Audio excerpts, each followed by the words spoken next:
Right guys, this one is a fucking belter. I sat down with Reohorn, founder of Kind Copy, a former psychologist, former PT, and one of the sharpest copywriters that I know. And not only that, she also has an ADHD brain. And in this conversation, we named pretty much every internal experience that I've ever had as an ADHD founder, and sometimes not being able to quite put into words. So we get into the stupid and lazy loop that keeps so many of us stuck for a number of years, why your best ideas keep silently dying in your notes app, and what you can actually do about it, why ADHD founders likely need someone to wrangle them, and why that definitely isn't a weakness. The reason creativity feels so hard for people with brains like ours, and the simple shift that fixes it. And finally, why if you have an ADHD brain, you should sell things before you build them. Honestly, there were so many notes that I took away from this. I thoroughly enjoyed this, so I know you're going to too. If you're an ADHD entrepreneur that's trying to build a business around how your brain actually works, not how you wish it should or someone told you that it should, then you're going to love this. Let's get into it. Thank you very much for being here today. I appreciate you taking time out of your busy schedule. I am very much looking forward to this episode. I am buzzing to be here. Thank you for inviting me on. I think this is going to be an awesome conversation. I agree. Let's get stuck into it.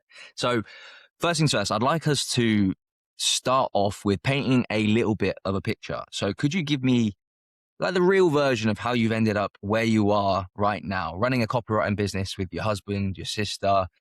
Because I know that, you know, that real story that we've obviously touched on off air is a lot messier than what would typically be put in like a neat little, you know, LinkedIn bio or something like that. Yeah, like God deliver me from LinkedIn, I suppose, is the first thing I'd say.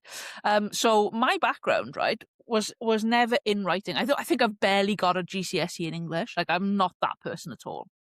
So I was a teacher for like 12 years. I was an academic psychologist and I was working with students, and twice I got made redundant.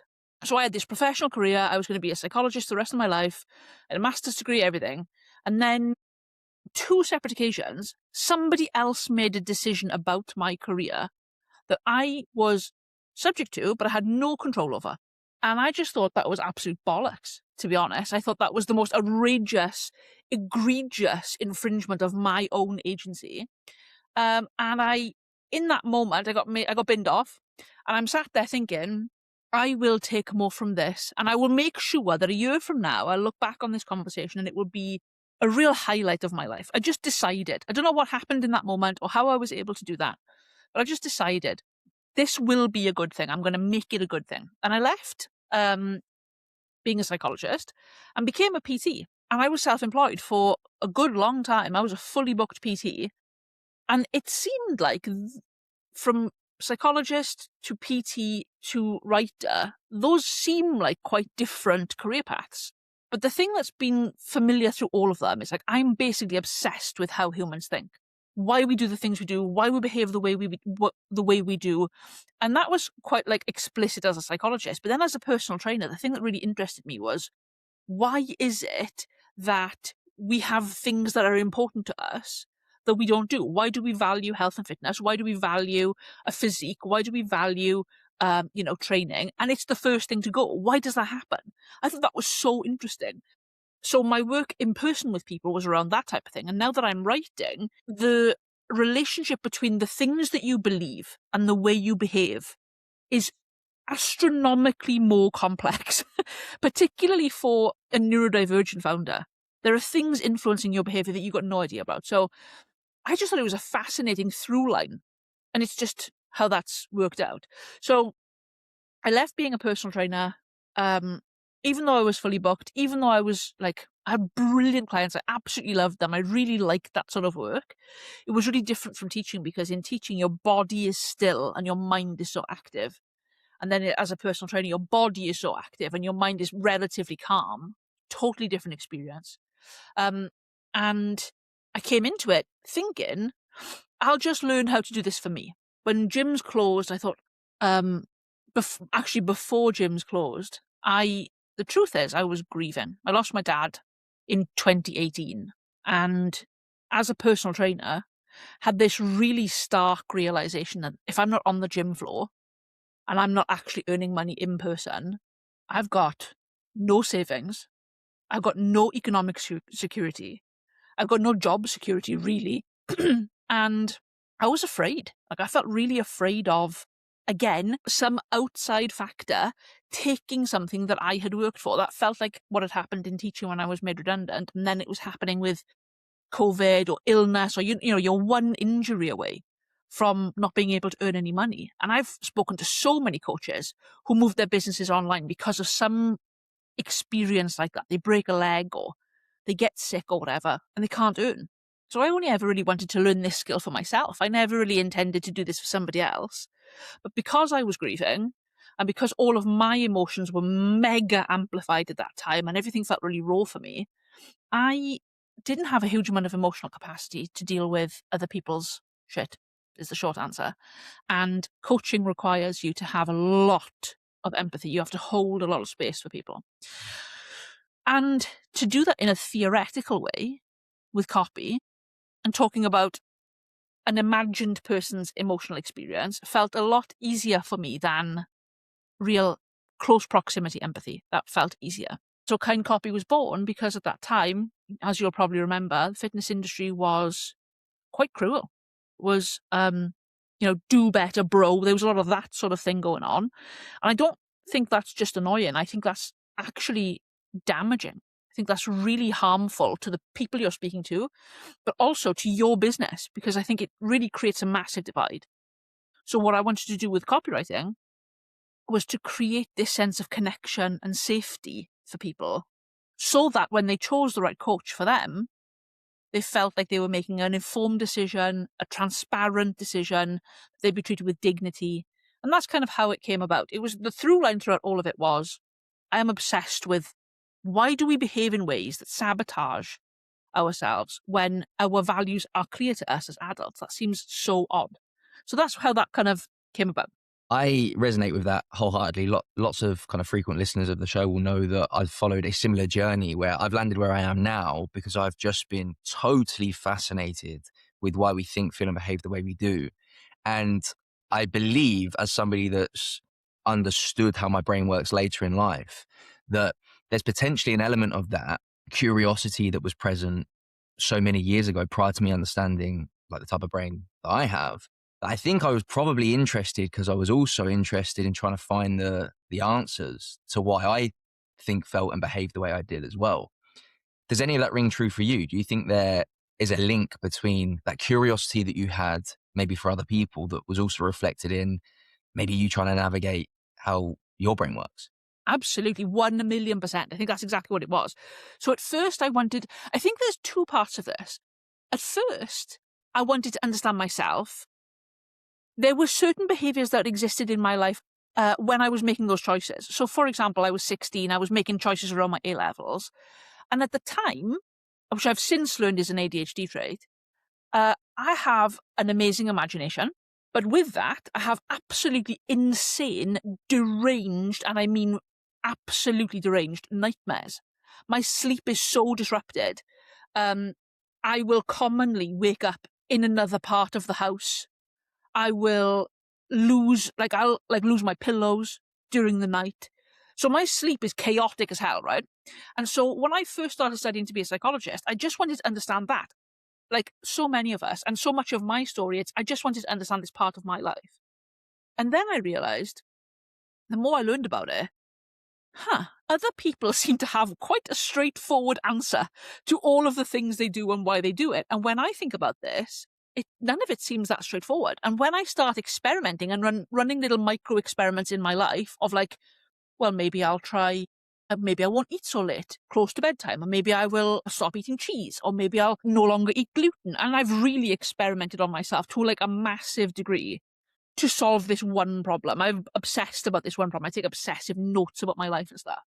And the realization, first of all, that I want to understand myself, but then through that, I seem to be a little bit different from how other people are experiencing life.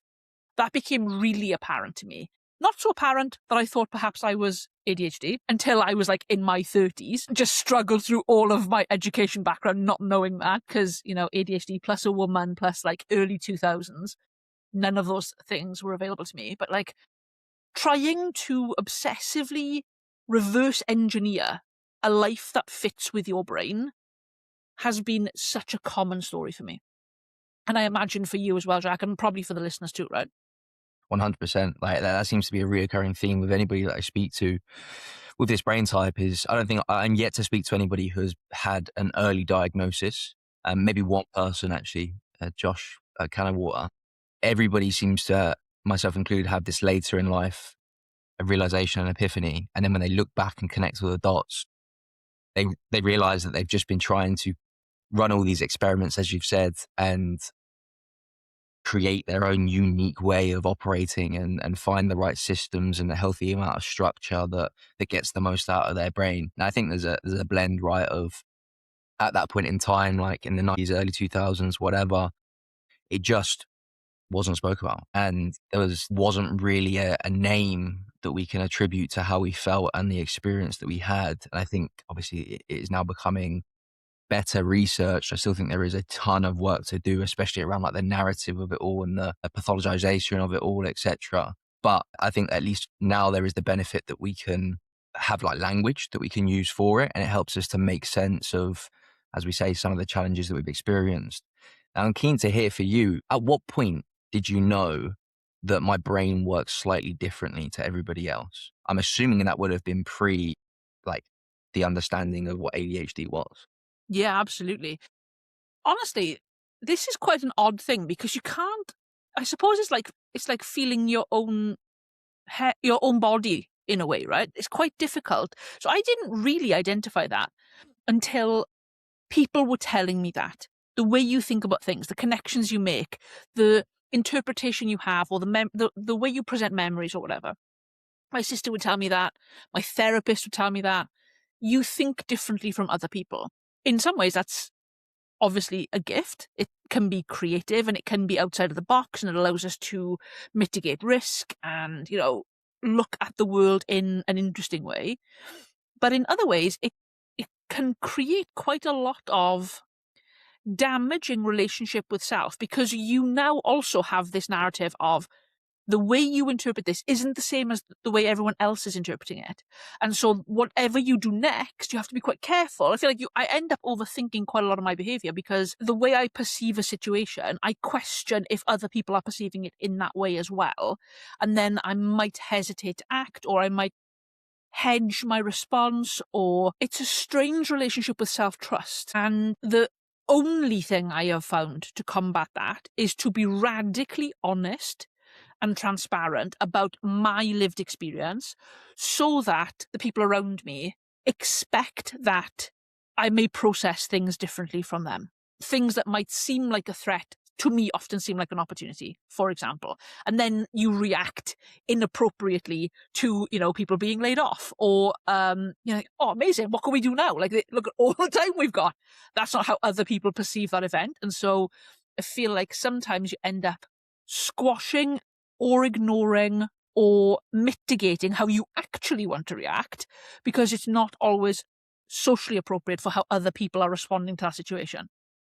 I think that's quite a negative part of it.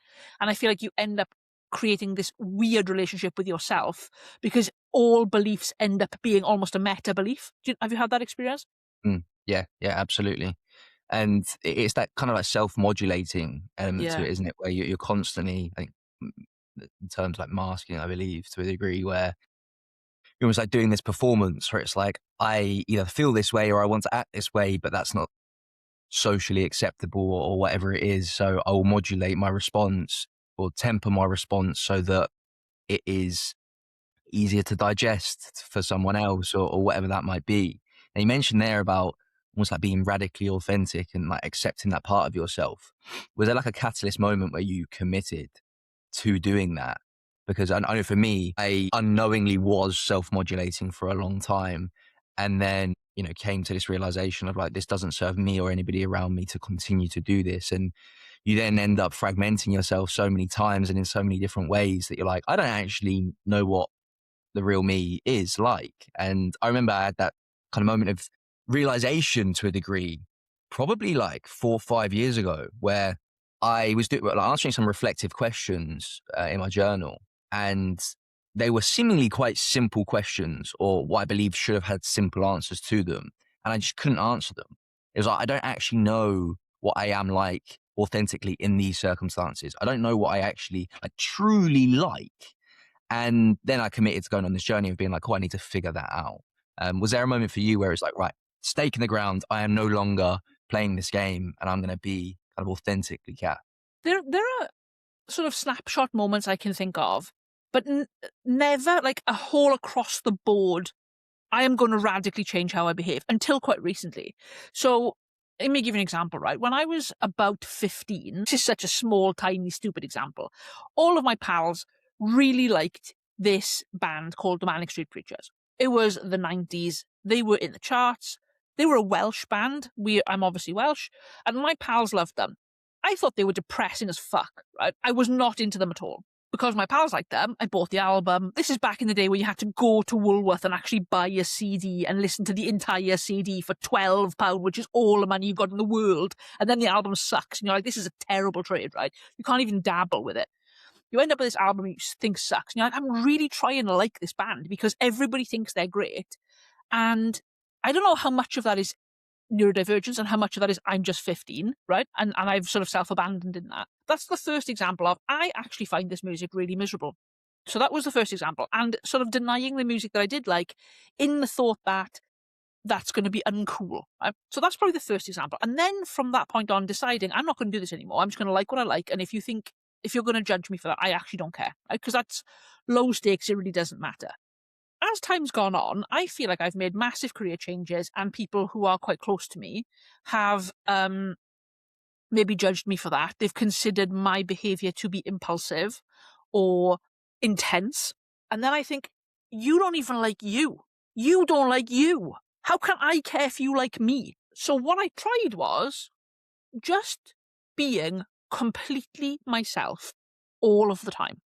Because what was happening anyway was I was doing this modulated version of myself where I was masking or modifying how I wanted to behave, and people had a problem with me anyway. So you've got a problem with who I'm not. I don't even feel like I relate to that person. So what I'm going to do from this point on, I thought, was I'm just going to be radically myself, and then at least if you don't like me, you don't like me like properly. You actually don't like me because that's who I'm showing you.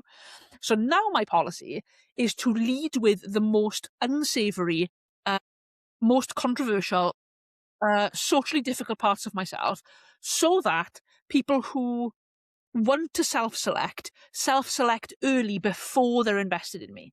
More recent example of this is a friend of mine invited me to a Halloween party. She's a great friend of mine. Invited me to a Halloween party, and at first glance, I didn't realize it was her party. So I get this invitation and I reply, absolutely fucking not. That sounds dreadful. I'd rather punch myself in the face. And then I realized it was at her house. And I was like, oh, shit. Oh, no.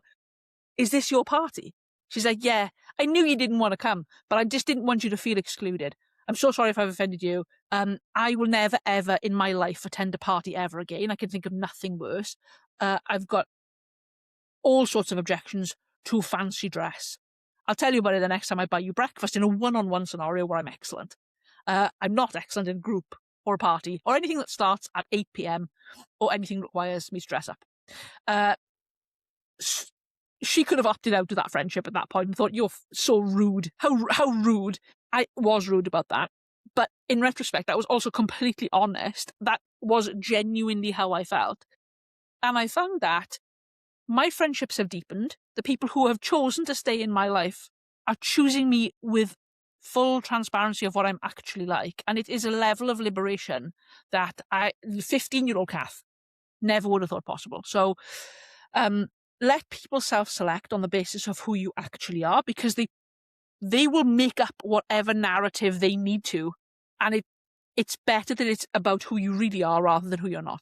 Yeah, no, I love that. I think a lot of people resonate with that as well, because I think there's so many people that go through life, as we say, like modulating who they are to try and like fit in. Because I think a lot of people are cognitively aware quite early on in their life that like, I am quite different. I operate differently. And it's such a weird experience, as you've touched on, where you only have the experience of what it's like inside of your own head, right? So I remember when I was younger and I had like really like challenging periods and I feel like I had zero kind of like control over my brain at that point in time. It's going through like quite a dark place. And I was like, do other people feel like this? And you just you can't answer that because you can't get inside of other people's heads. And I think as a result, then naturally you do start to just shapeshift, especially in those kind of like primitive years where it's like you're so obsessed with fitting in and making friends and all this type of stuff that I think it's so easy to lose yourself.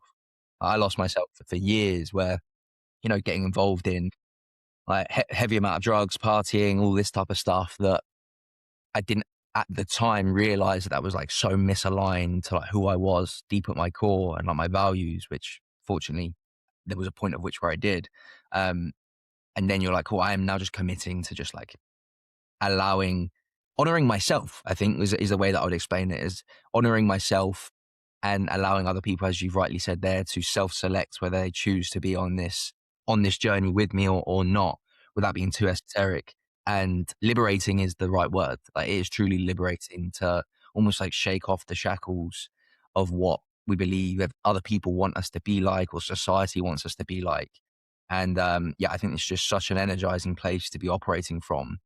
It's kind of like, when people say, if you never tell a lie, then you can't get caught up in like having to remember things. I think it's almost similar. It's like if you're always just kind of candidly yourself. Now, caveat is, doesn't mean you have to be a dick. I think people conflate that online, don't they? Where it's like, it just means you're just a prick. It's like that doesn't necessarily have to mean that, right? But you can still just be authentically yourself.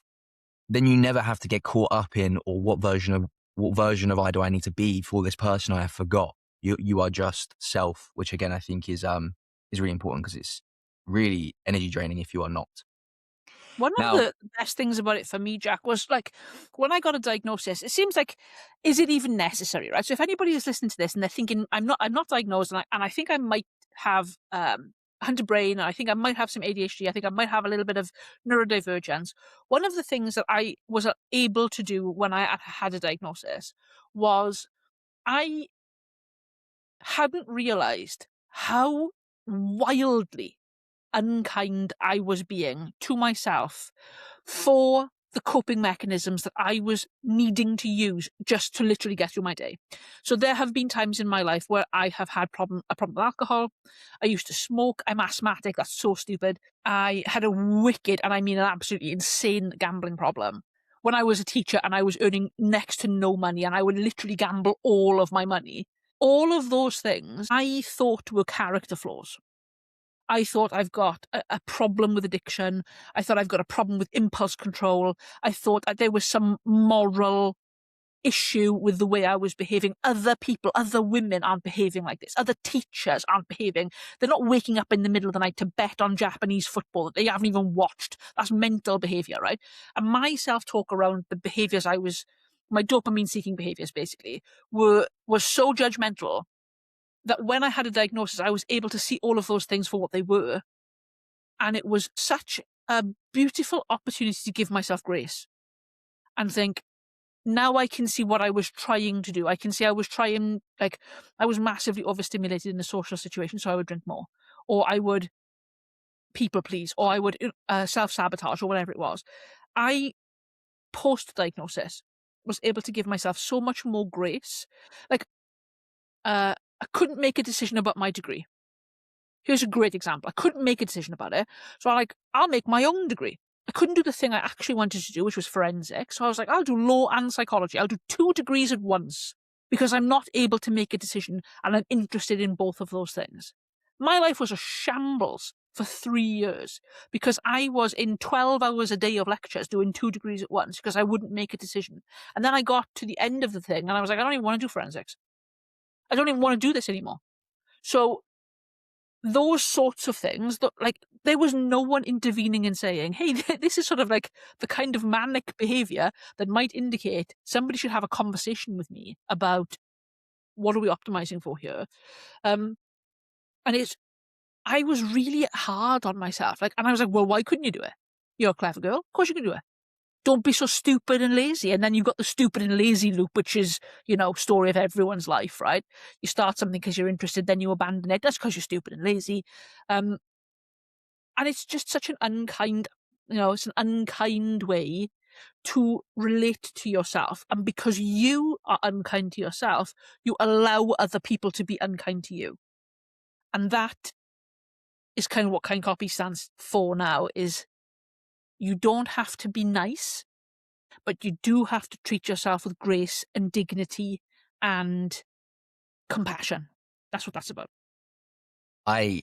Funnily enough, literally just last night was talking to one of my friends at jiu-jitsu, and we were kind of reminiscing on like my past, and was literally talking about something similar, where I remember I had a gym at the time, and this was within that period of engaging in behavior that I don't feel aligned to now. And I was like on my own.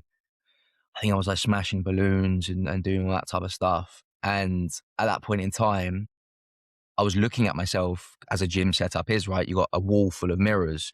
And I was looking at myself like, it was almost like a weird out of body experience, where I was obviously doing the behavior and then analyzing and critiquing myself as I was doing it as well, like this meta analysis of myself. And I was like, what the fuck are you doing? Like you're out of control. You're a piece of shit. Like, why can't you stop all of these things? Right. And again, like later in life, now I can connect the dots as to like what I was seeking. Like I was so overworked. I was like stressed out to the gills, going through like a challenging period anyway, like with relationships and things like that. And was obviously like seeking some form of like escapism, relief, dopamine hit, etc. Now, again, like that doesn't mean the behaviors were right. They were bad behaviors, and they were destructive behaviors more so than bad. I don't believe in like bad or good necessarily. But at least now I have the lens to be able to look through to see, as you've said there, I was evidently seeking out something. And there was this thing that I heard years ago that completely changed my perspective on things like this. And I offer this frequently to my clients. And I don't think I've necessarily mentioned this on a podcast before, is that every single behavior that we take has a positive intention behind it. Otherwise, we would not engage with it. And I think that that is also a really helpful thing to remember. Is like, let's say me doing drugs, right, if we call it what it is, at home on my own, there was some form of positive intent behind doing that. Now, on the surface, it'd be quite difficult to find that, because it's like a destructive behavior, and it does, the same with gambling. Let's say it's quite obviously and socially like seen as a destructive and like negative behavior, let's call it. But when we look through that lens of like, okay, there is a positive intent, otherwise my psyche just would not engage with doing this, because it's all about self-preservation, right? It's not going to engage in things that it knows the only route is harm. It believes it's getting something out of it. And again, that helped me to realize, like, what did my brain think it was getting out of it? Like, what positive did come from this destructive behavior? And it was that release. It was that escapism momentarily. It was the dopamine. Again, that helps you then to connect the dots and go, cool, can I get that need met in healthier ways? If that's what like my brain is obviously craving, I don't want to continue to pursue that through these destructive means, but there's obviously something there that needs to be satiated. Can I just do that in a means that doesn't blow my life up and it isn't going to cause me harm? So I offer that to people as well, as like a frame. If they're engaging in behaviors right now that they know are destructive, and often we have a lot of shame that's like wrapped up in them, can we try to ascertain what is the positive intent in this behavior? What do I get from it? It might be stress relief. It might be a hit of dopamine. And can we replace that for something else that is slightly less destructive, whilst also giving our brains ultimately what it is they obviously are craving or need in that moment? Now, to sidestep, I would love for you to tell the listeners the unique way in which that you've set up your business and your team. So talk to me about the Calf Wrangler. The Calf Wrangler. All right, so my husband came into the business about 5 years ago. He was in a job that he absolutely hated, and it became incredibly urgent that I get him out of that job. However, didn't want to write any copy, and at the time, that was the thing I was doing all day, every day, and that was the only thing I was doing. Rather than put him on a task that he wasn't suited for, I stayed in that task, obsessively working, or like literally for about 15 hours a day, and his job became the Calf Wrangler, meaning make sure I don't work more than 12 hours without moving around. make sure I come and drink something. Make sure I'm not just holding my pee in all day for literally no reason. I don't know why I do that. I still do that now. Poke me.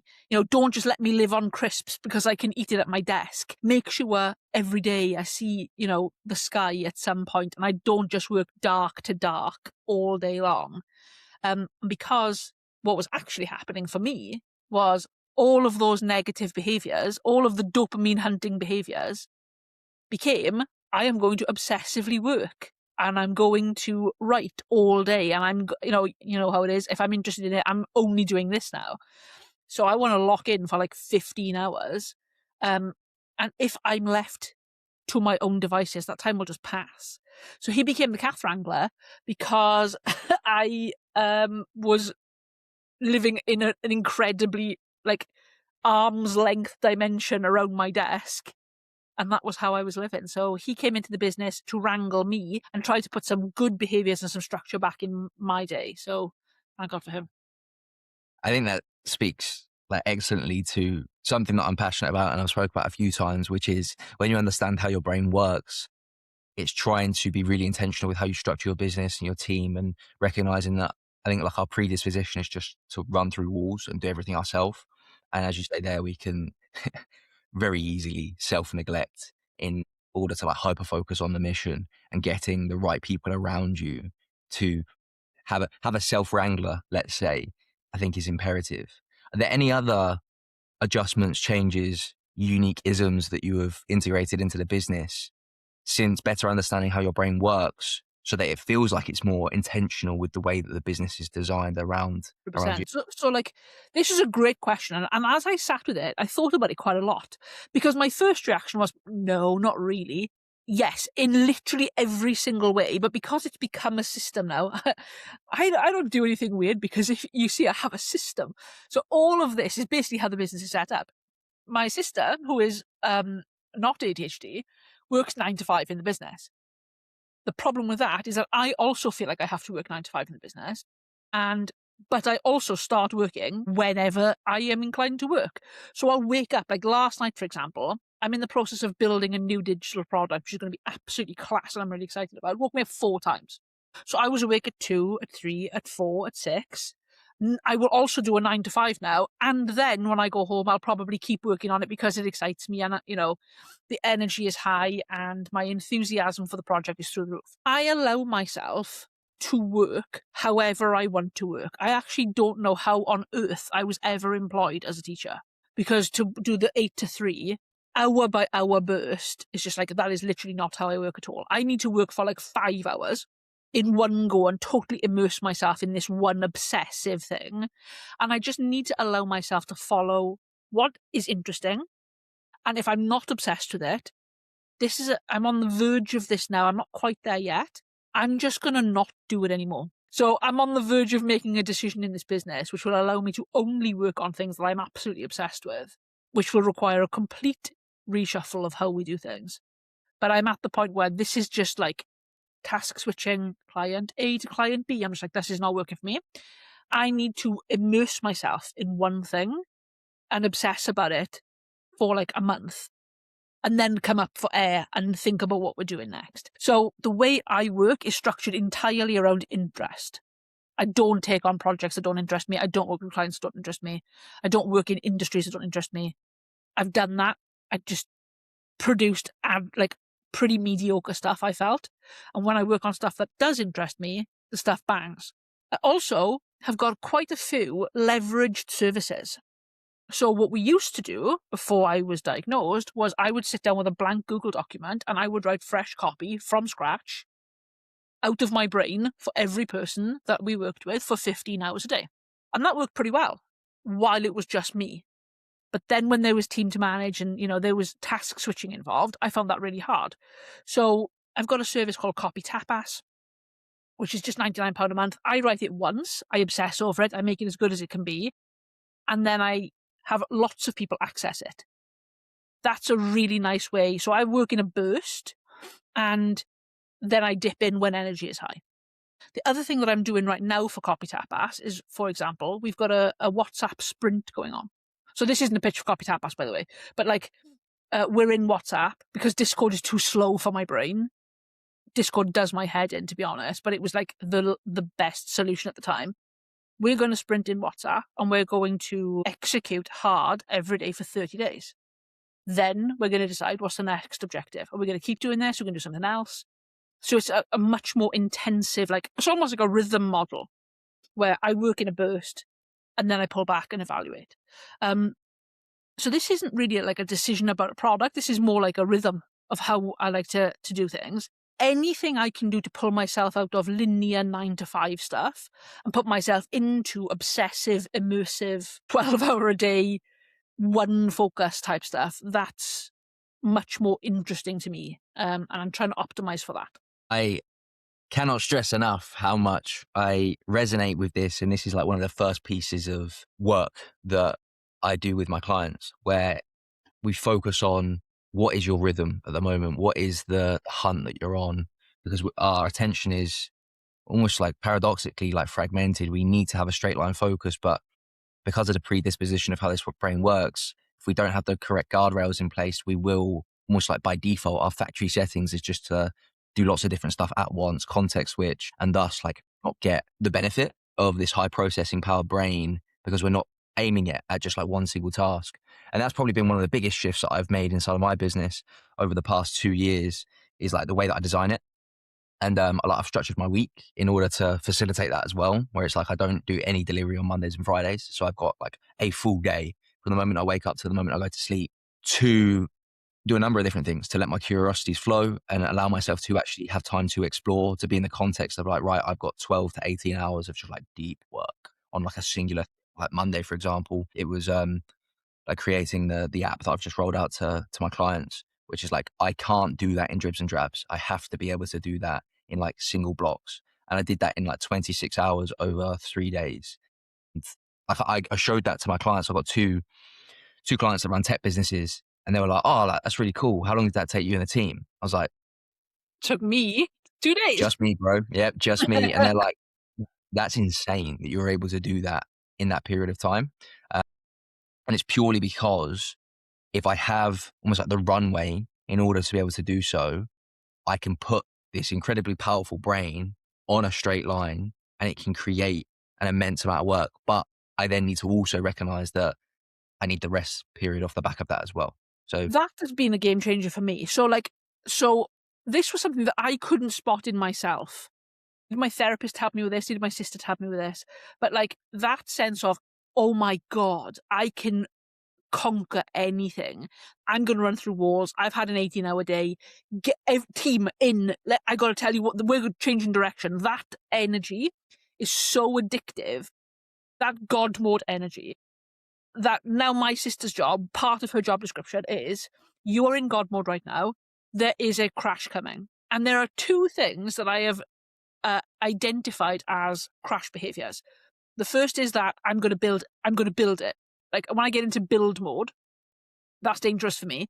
And the second one is, this is so specific, in the shower in the morning, if I bend over to wash my feet and I can't coordinate myself to wash in between my toes easily, this is such a niche thing this is such a niche pattern.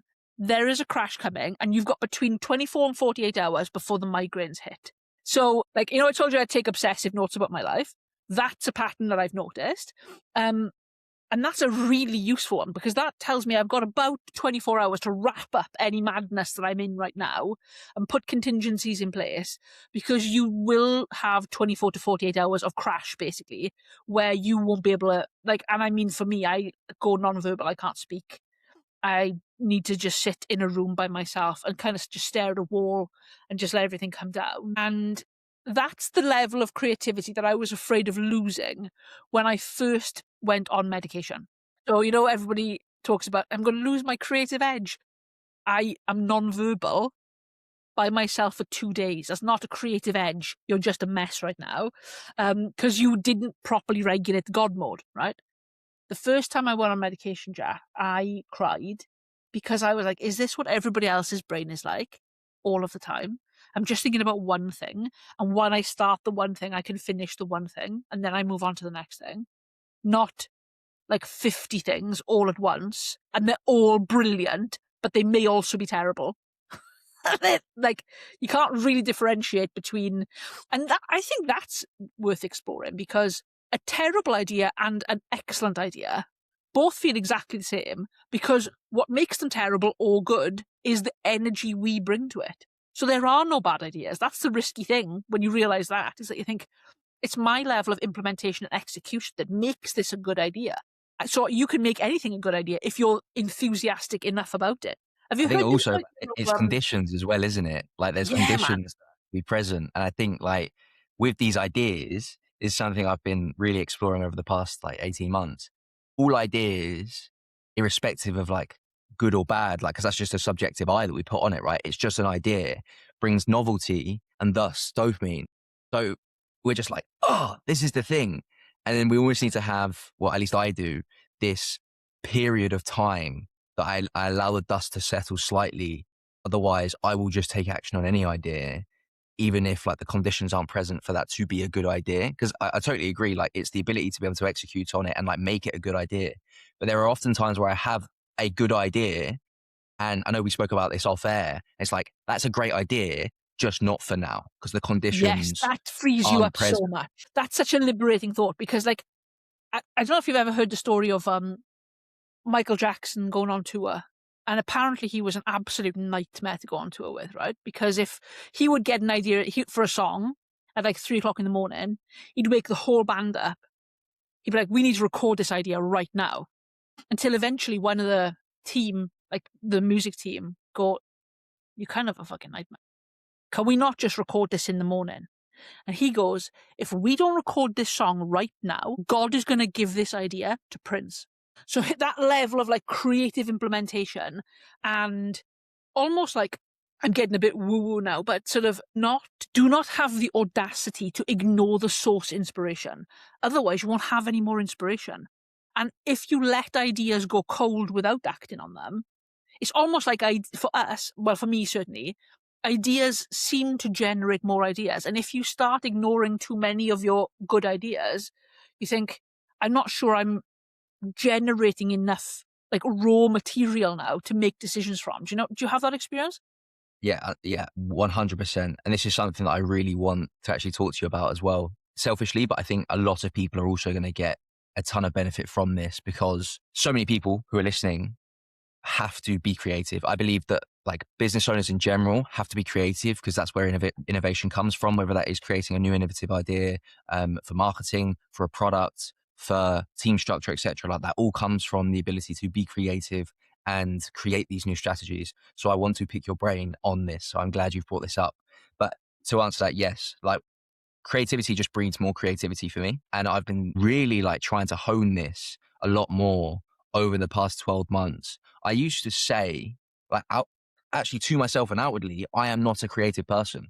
I did And as that speaks well. to that. Yeah. Yeah. And I'm just thinking now, it's like that affirmation, if we want to call it that, likely dampened and became like this self-fulfilling prophecy as such, where it's like, I am not a creative person. So I didn't try to be creative and thus didn't create any creative kind of acts off the back of it. But since doing so, and like I write daily emails, I create like a shit ton of content, both like internally for my clients and also for marketing. And I'm just like a fountain of ideas continuously. But I do need to capture them early and act upon them. Otherwise, almost the alchemy that comes from it dissipates quite quickly. And then, as you said there, it feels stale. So like if I write an email this morning, and if I then leave that idea to like repurpose that into a piece of content until even tomorrow, it feels so much more stale because the recency isn't there. So I would like love to get your thoughts like further on just like how can we generate and breed more creativity given the brain type that we have? I love this question, because I did the exact same thing. I used to tell myself I wasn't a creative person, and I really believed that. I thought I was a logical person. I don't know where these beliefs come from. Like literally, I'm not at all. Like I'm not in the slightest. I was so distorted on that. So the advice that lots of people give creators is to batch creativity. That doesn't work for me at all. Not in the slightest, because one, sit down and do this pre-decided job feels like work. I hate that. I also have a huge amount of rejection of being told what to do. I feel like this process of creation is borderline a spiritual act. So to sit down and schedule it just doesn't work for me. It works for some people, cool, crack on, fast you. But for me, I don't pre-write anything. I do absolutely everything live in the moment, because there is a certain energy that you infuse into the words, and I really believe this is true. I'm going to speak only from a copy perspective, because that's the only thing I know. I'm not a graphic designer or anything. But when you've been given this idea, it's come from somewhere. That if you believe that's come from God, if it's come from the source, if you think the universe is sending it to you to act on, you've been sent this gift. If you are excited about it enough to feel it in your body, if you feel the energy of it in you, I sit down and write, and I know this is going to sound like fuck because I can feel the music in me. I can feel my body moving, right? I'll sit down to write, and I'm like, there's a rhythm with this. And I really do mean literally like a musical rhythm. I can hear it, I can feel it, and my body starts to move. I'll stand this is a standing desk, so I'll stand. And there have been times where I've been woken up at 3 o'clock in the morning and I've had a whole product idea come to me.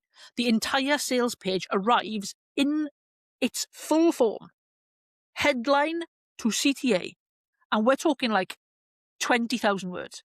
I'll write it in the notes app of my phone. I can barely keep up with.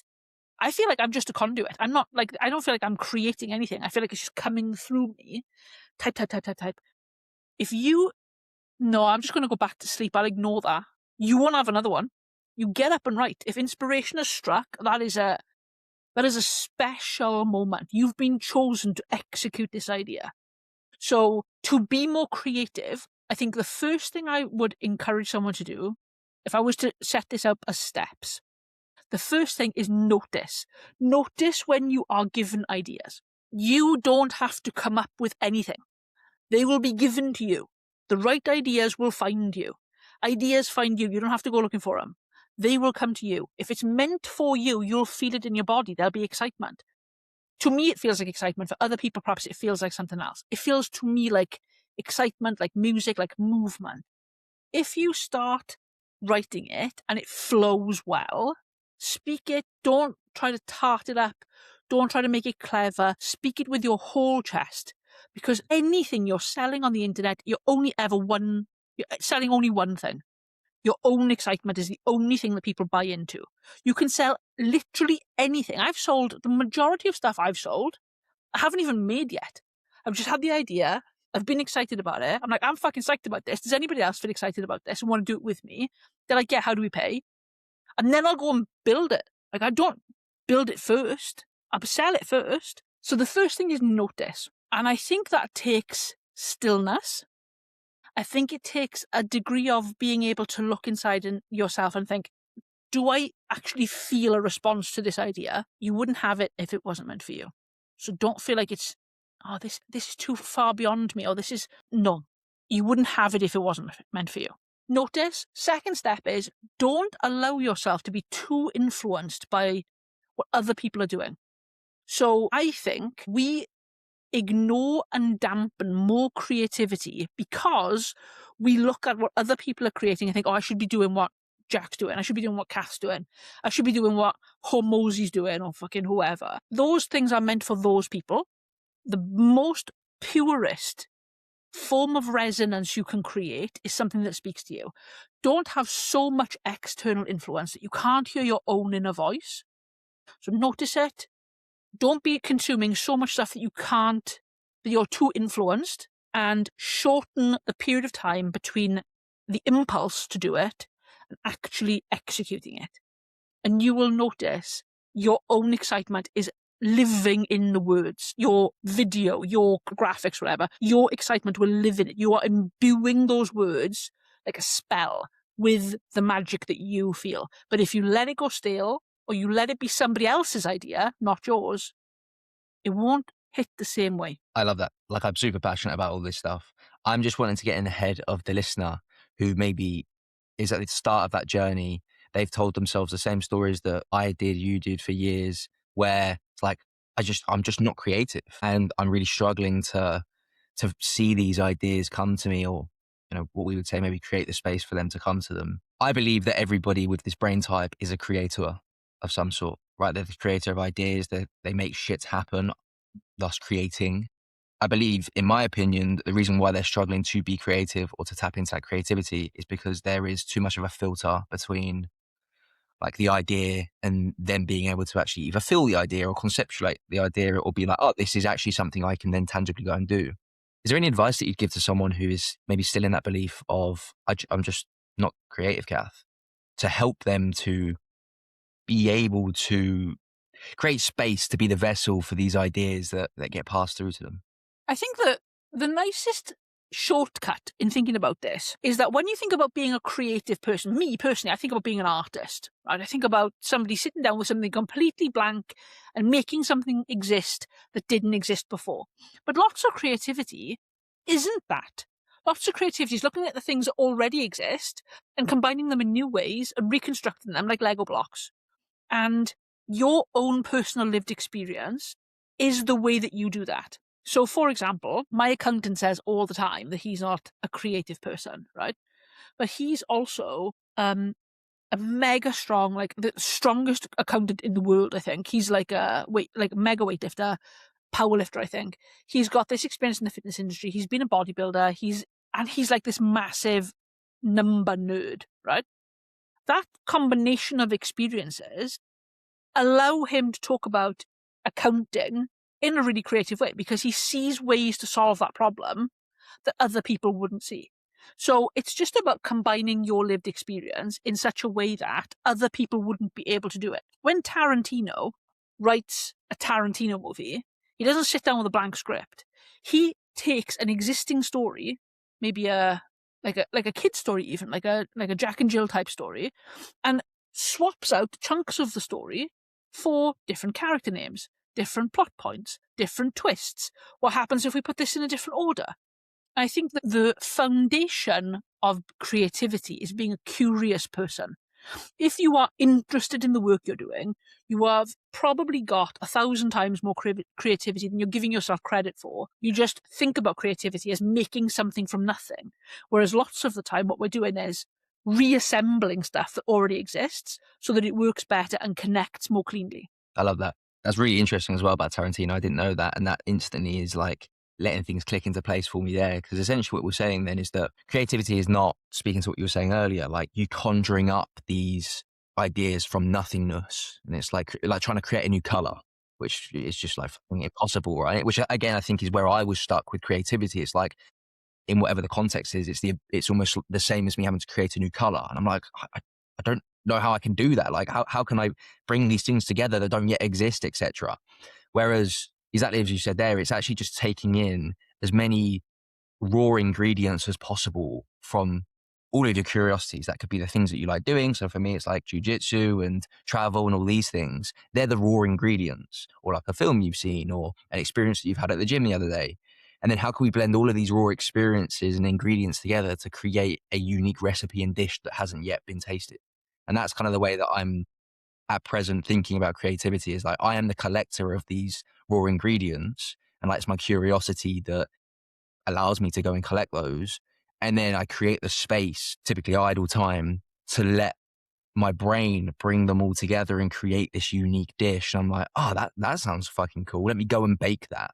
And that's obviously in whatever the context is from a creation point of view. 100%. As you have new experiences, and experiences don't have to be like insane, like elephant rides through the jungle. This can literally be, I watch something cool on Netflix, or I listen to something interesting on a podcast. The simplest thing that you can do today, and you should keep doing all throughout the day, is new information plus old information plus your take. So I watched this thing on Netflix. I listened to this podcast. I had overheard this conversation at the gym. This reminds me of this other thing I experienced in time before. What I think about that now is, and then that like personal layer can be all sorts of things. I used to think this, now I think that. When I was an amateur, I did it this way, but now I would probably approach it in this way. If I was starting from scratch, this would be the first thing I would do. This is the best, worst, last, first version of those things for me. So like, having little mental shortcuts of how you'd add your take. And the simplest version of this is, what do you think about that today? And I think we are so influenced by other people's opinions, and what does Chris Wills think about our modern wisdom, and what would Hormozy do about that shit? We've stopped asking ourselves, what do I actually think about that? And I don't mean what is the factual version, which is safe and no one's going to judge me for. What is my actual opinion about that thing? And that feels scary because we want to hide behind, especially in the fitness industry or in business, we want to hide behind factual stuff. The value of your creativity is in what you actually think. And you are 100% there to give an opinion that Chris Wills or Hormozy or, Tony Robbins or whoever couldn't possibly give, because you have had experiences that they haven't had. Okay. And what's your perspective on then the integration of AI so heavily now? Because I would assume that as I see so many people outsourcing their thinking creativity to things like AI, what kind of a consequence is that having on what you've just spoke about there, the ability to actually curate your own ideas based off of your own lived experience that this thing obviously does not have context on? 100%. And I actually feel like my opinion about AI is changing by the day. I feel like my relationship with this is so complex, much more complex than I realized. So I started about a month ago writing the bones of a book called The Thinking Creator. And my initial thought was that this book would be, when you outsource your thinking to AI, you give away the best part of the creative experience, which is sitting there and clarifying your thinking, right? It's hard to do that. That's why people outsource it. But I was down a rabbit hole. I was into conspiracy theories and all kinds of stuff, right? There's a reason why there's so much funding for this available. And as I started thinking about it, I realized I felt pulled to do some of that thinking with AI, not to have it think on my behalf, but to have it maybe hold some of the context of what I was thinking about and help me to remember things I'd sort of unbundled throughout the process of my own creativity. This is going to sound wanky, but like almost witness it in real time. I want you to witness it because I'm making something and I've got so many ideas and they're jumping around so much that I don't want to lose any of the good stuff. So initially, I thought AI is antithetical to creativity. I believed that. And I think generic AI might be. But for a founder with a hunter brain, or for somebody who is exploring the own edges of their thinking, I'm now realizing that the relationship you have with your beliefs and your behavior and your creativity as an extension of that is actually much more complicated. And I wouldn't have had that realization if I wasn't actually sitting there to write. And I wouldn't want to outsource that completely to AI, but it can be a useful tool, right? So one of the things I'm working on building right now is a tool for founders with ADHD who are brilliant at having the idea, but there's this gap in the implementation, and then things go stale, and then things just die, like in your notes app 3 days later, and then you've got a million ideas in an idea graveyard. So I think where AI comes in handy is it's mega at shortening the cycle between idea and execution. And its memory is a hell of a lot better than mine. So if you're somebody who has a lot of ideas generated, you can dump it in there and have it help you to make connections and see patterns that maybe you wouldn't otherwise see unless you had a lot more data. Initially, my thought about this was simpler than it is now, but that's the reality of sitting to write anything. Things become messy before they become clear, right? So I'm in that kind of messy stage right now. So I was hoping to have a clearer answer for you and pitch the book. But in truth, I don't know quite what I think about that yet. And I think the ability to say that in honest terms is a real time the creativity is unfolding as it comes. I don't quite know yet. And that's exciting in itself, right? Is the ability to be like, I actually don't have a fully formed kind of opinion or idea on this, but I'm going to roll my sleeves up and like start the creative act to try and figure out and like formulate your own opinion on that. I think it's, creativity is also challenging your pre-existing beliefs around things as well. And it's like, could I break this? Which is obviously what you're do you know what, mate? Honestly, I'm building this tool because I need it. So I'm going to have my team, like I'm building it for me. It's going to be a second brain essentially. And I'm going to have my team try to break it. before I give it to anybody else. But essentially, here's all of the documented thinking that I've got, and I've got a ton of it. There's probably so much stuff in there that I've forgotten I've even said. And that's the hard thing with a human brain, especially a brain like mine where everything bloody leaks out all the time, is that there's probably great IP existing in here that I haven't been able to access for a while just because I've forgot about it, haven't been teaching it for a while. Or so yeah, my answer is changing by the day at the moment. And I think it's perhaps more useful than I thought. I still think it's our responsibility to do the hard work of thinking. Because if you turn up and you ask some generic AI a generic question, you're probably not going to get a very creative answer. But if you can bring your own intelligence to it, particularly a specialist tool, I think that could work really well. I really liked Dan Martell's 10-80-10 rule, and that's what I kind of operate by when it comes to AI. And again, similarly, what I encourage all my clients and listeners to do.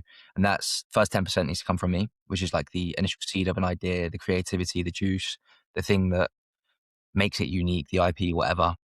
And then what I call the mundane middle, which is where usually our brain types struggle, is like turning that idea into something. I'm an ideas machine.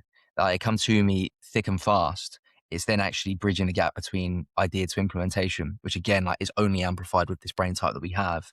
So that's where I get AI involved, is to do the mundane middle. And then I come in again at the final 10% to almost have like quality assurance and to then like put my own bow on it again. So it's like the initial idea is myself, the 80% of the execution is then the AI, and then the final 10% of putting my stamp on it again is me. And that has dramatically improved and increased my output while still keeping like my own unique source on it, let's say. Because I believe that this is where so many people go wrong, is that they have outsourced the first 90% and they do the final 10%. And then they're just constantly back and forth and they're like, why does this sound so AI? It's like, because you didn't do that initial 10% where you bred the creativity. And the way that AI works, right, is that it is trained upon all of the millions, probably billions at this point of inputs. And then it will create an aggregate answer, which is just a medium, which means that everything thus is going to be generic, because that's actually how it's formulated. It's like, I will take the average answer from all of these inputs and give you that out because it's safe. But especially when it comes to like marketing ideas, average answers will get you less than average results. So it's like, that's that unique kind of like take that I've been playing with, is like, that first seed of inspiration and creativity has to come from me. And then it just focuses on the implementation. And I've found that that's, for me at least, what's worked to like leverage it in the correct way. So it's doing its thing, but based off of my initial creativity. And yeah, like, since doing that, I've been able to create a crazy amount of output that, for like a 2-man team that I've got here in 3 businesses, I probably should have like 5 members of staff, but I don't. So that's one of the perks. Now, I would be remiss to not ask you these questions, as I have an expert in the field of marketing and copy on the pod. So if we get tactical for a second, there's a number of hunter brains that are listening that have to market themselves online, either themselves personally or they have someone in the team that's doing so. What would be your best practices for them to hone in on getting the most out of leveraging their brain and creating the best copy possible? I think probably for a hunter brain, our genuine unfair advantage is that we don't think like other people. The mistake that we make is, because we task hop and we're overwhelmed and we're doing 50 things at once, we outsource, like you say, the first creative chunk to AI. One of the problems with that is that it doesn't obviously think like you. It is the median, most mid answer possible. And your brain is unique in as far as people will connect with the way you think because it genuinely isn't like everyone else. Whereas lots of founders will have to be like, I need to find my unique selling point in the market. You are the unique selling point. You don't do things like other people. And so if you haven't got a central place of you're like, this is my library of work, this is my IP, these are my frameworks, this is the way I approach this, these are my like named strategies, and importantly, here's why we do it this way, here's why most people do it this way, here's why we don't do it that way. Like, for example, kind copy, we get the level of response that a direct response copywriter would get in terms of opt-ins, in terms of sales, in terms of ROI, but we don't use direct response principles. We use relationship-driven principles. So the goal for us is not to have a call to action, but to have a call to emotion. Here's why. So that's sort of like, here's what's different about us. This is more than what are my competitors doing and how am I different. This is what you stand for. This is the hill you die on. And I think that is becoming more and more important, not just in terms of a personal brand, but in terms of the thinking of why you do things the way you do. It's not just enough to be different. You have to be able to articulate why you have chosen to go against the grain wherever you have. So that's one thing I think, particularly in an age of AI, is more and more important. A library of content that you and your team can draw on and say, we don't do it that way and here's why. I think that's really important. Nice. I like that. And then just final few questions. We'll keep these more quick fire on my part. If you wanted somebody to walk away with just like one thing from the conversation today that would have a long lasting impression on them, what would it be? The biggest thing I can give you is whenever you're doing anything tactical with your marketing, your copy, the way you show up online, leave someone better than you found them. You will not sell to people who are in pain by putting them in more pain. Don't magnify the problem. Don't agitate. All of the like copy principles of like, we need to find the pain and twist the knife and agitate and make it bigger than it is to make people act now. Don't do any of that. Empower them that the future that they imagine can be better than the present and that they already have the power to make that happen for them. You're just the guide. That is a phenomenally powerful shift that will dramatically improve the quality of the clients that come into your world. Nice. And what are the top 2 books that you have either sent out the most, recommended the most, or have had the biggest impact on you? I wish I was able to recommend my own book at this point. Books I love. Tough one. I'm a big fan of, do you know what? I wouldn't necessarily recommend a book. I would go with Clayton Makepeace's Bullets from The Screaming Eagle. Magnificent. And I would, rather than have you read a book, I would have you consume media on the platform that you want to advertise on and pay close attention to what you react to. So that means in practice, what did I read all the way to the end? What did it make me feel and why? And how can you adapt that for your business? Copy and marketing in a digital platform is moving so fast that book level insights into tactics are probably not the one. There's loads of great books out there, but I would say that's probably not the one. For now, I would say pay attention to what you react to because it's extremely likely that your audience will react to the same thing. Your buying style is likely the same as theirs. So are you impulsive? Do you need to see data? Do you need to see social proof? Do you need to see evidence? Do you need to see lots of people getting involved first and you tend to be in the second wave of people who commit? Or are you decisive and I'm, an early adopter? The way you buy is likely the way they buy. Sell the same way. Nice. I like that. And talk to us about the book. When is it coming out? Where is it at the moment? And what's the overarching message that's going to be delivered with it? Amazing. I wish I knew. Every time I've sat down to write, this book has changed shape. It's like a bloody shapeshifter. So I don't have any of those answers. Thank you for your interest in the book. I thought it was going to be not AI is evil, but giving your creativity to AI is not good news. I thought it was going to be that. And it started becoming sort of a social level conspiratorial thing towards the end. In practice, I'm not quite sure what this book is right now. It's growing legs and it's getting a bit of a mind of its own. So I think creativity is still the central component of it. But how you use technology in your expression of your own creativity, I think it's far more about how you connect to your own creativity first. And that's as somebody who didn't think they were a creative person either. Nice. I love that. And the working title at the moment is The Thinking Creator, right? Correct. Yeah. Cool. Love that. And where can people find out more from yourself? And when that book is live, they can get their hands on it? Probably the easiest thing to do is to follow me on Instagram at KindCopyUK. And all of the updates about the book are happening over on LinkedIn. So if you are willing to risk that platform, please follow me on there as well. But the day-to-day stuff where I'm actually hanging out on the internet, definitely Instagram. That's my platform.